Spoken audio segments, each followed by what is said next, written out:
गोपीचंद पडळकरचं भाषण झाल्यानंतर मला भाषण शिल्लक होतं. त्यामुळे माझी सोयी असते मी असं म्हणू शकतो की गोपीचंद पडळकरांनी आता जे जे म्हणतं तेच मला म्हणायचं. असं म्हटलं तर सम्राट मला पुन्हा कार्यक्रमाला बोलवणार नाही, जोडणार किंवा एका भाषण.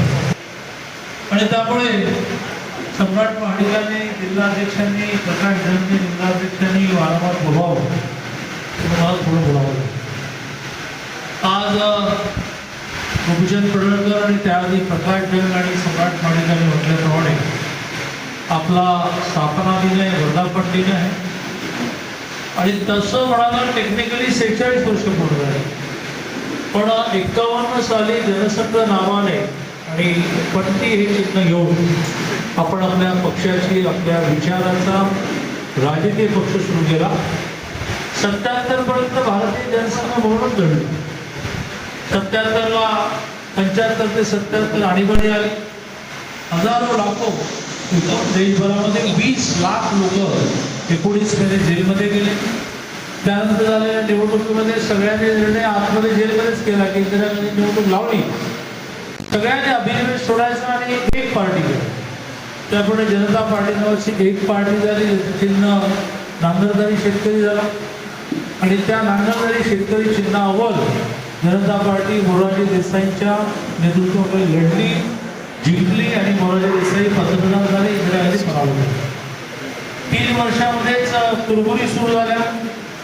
आणि त्याचा उल्लेख आधीच्या भाषणामध्ये झाला की विचार आपण कधीच सोडणार, सत्ता सोडवायची नाही.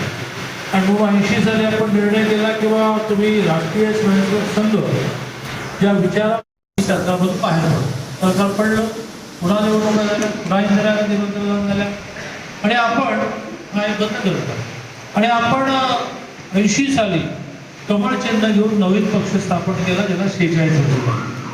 आणि त्यामुळे आज वर्धापन दिन 46वा म्हणून पण 51 पासून सुरुवात. त्या वर्धापन दिनाच्या कार्यक्रमाला व्यासपीठावर अनेक मंडळी उपस्थित आहेत. पण आपल्या सगळ्यांनाच तरुण भारतच्या एका मोठ्या कार्यक्रमाला जायचं आहे. किरण ठाकूरांचा सत्कार आहे.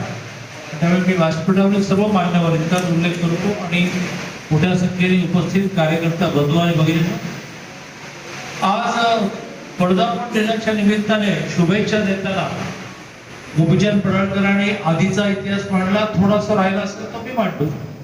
पण मला मांडायचं ते भविष्य मांडायचं, तेही बरंचसं खरं गोपीचंद मांडलेलं आहे.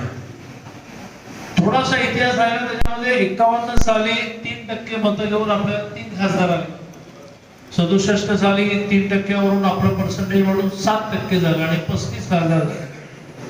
आणि नंतर मग आपल्याला माहिती आहे की 67 साली देशाच्या 7 राज्यामध्ये वेगवेगळ्या पक्षांनी एकत्र येऊन सरकार केली, मध्यप्रदेश आणि तेव्हा आणि एक प्रयत्न 7 राज्यामध्ये. त्यातून एक अस्वस्थता काँग्रेसमध्ये सुरू होती. आणि मग 75 ते 77 ची आणीबाणी आली. त्याचं कारण म्हणून असं झालं की इंदिरा गांधींनी 72 साली गरिबी हटाव, त्यांनी गरिबांना हटवलं असा नारा देऊन त्या निवडणुका लढल्या आणि थंपीक विजय झाला. त्याच्याबद्दल असं म्हटलं झालं की गडबड झाली निवडणुकीत.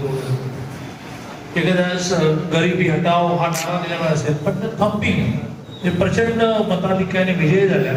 आणि त्यांचीच निवडणूक नेमकी एका सामान्य राजकारण नावाच्या कार्यकर्त्याने कोर्टात चॅलेंज केली. ह्या देशाची लोकशाहीचं हे वैशिष्ट्य आहे की एक सामान्य कार्यकर्ता पंतप्रधानाची निवडणूक चॅलेंज करतो, तो जिंकला. न्यायालयाने सांगितलं की इंदिरा गांधी राजीनामा दिला पाहिजे. इंदिरा गांधी कुठला राजीनामा दिला? त्याने आणीबाणी घोषित केली.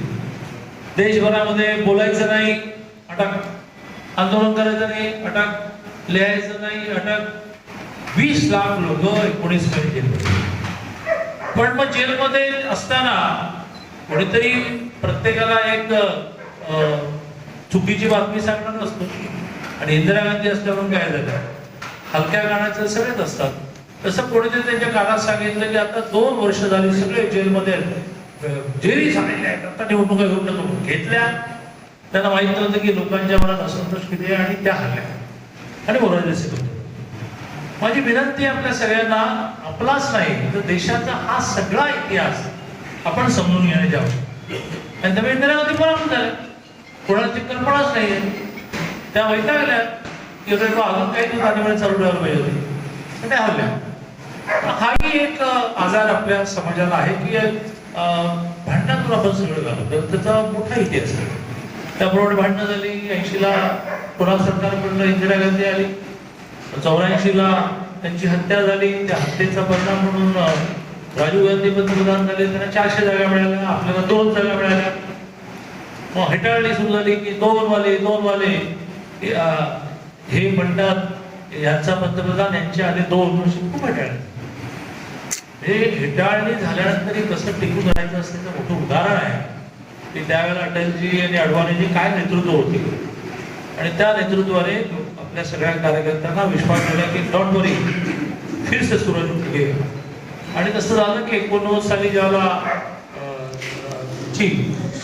राजीव गांधींची हत्या झाली, त्या हत्येनंतर झालेल्या निवडणुकीमध्ये भारतीय जनता पार्टीचे 100 झाले आणि व्ही.पी. सिंगांच्या 182 आल्या होती, मला आता एक्झॅक्ट आठवण आहे. पण भारतीय जनता पार्टीच्या 117 आल्या, त्या मला परफेक्ट आठवल्या, आणि त्या 117वर व्ही.पी. सिंग होते.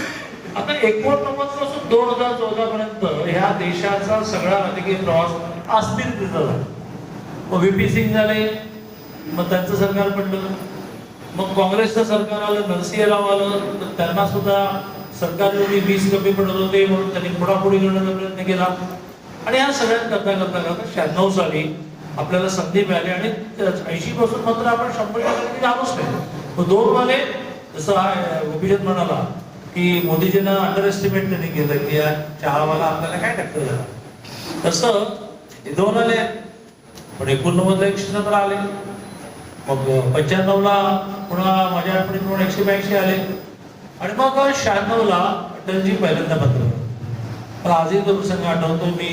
80 ते 95 15 वर्ष विद्यार्थी परिषदेत घर सोडलं होतं, घरी गेलो होतो, व्यवसाय सुरू केला होता, आणि टीव्हीवर आम्ही पाहत होतो अटलजी पंतप्रधान पदाची शपथ घेतात. आमच्या डोळ्यातून पाणी आलं की वास तिसरे जे दुर्दैवाने ते सरकार 13 दिवसात पडलं, कारण अविश्वासाचा ठराव आला आणि आपण आपलं संख्याबळ दाखवलं. मग आलं सरकार अटलजींचं, ते 13 महिने टिकलं. 13 महिन्यानंतर 1 मताने पडलं. मी आम्ही सगळे गोपीचंद वगैरे सांगत असतो की अरे एक मत महत्वाचं, 1 आणि अटलजींचं सरकार. माझं भाग्य असं आहे की मी गिरणी कामाच्या घरी जन्माला आलो.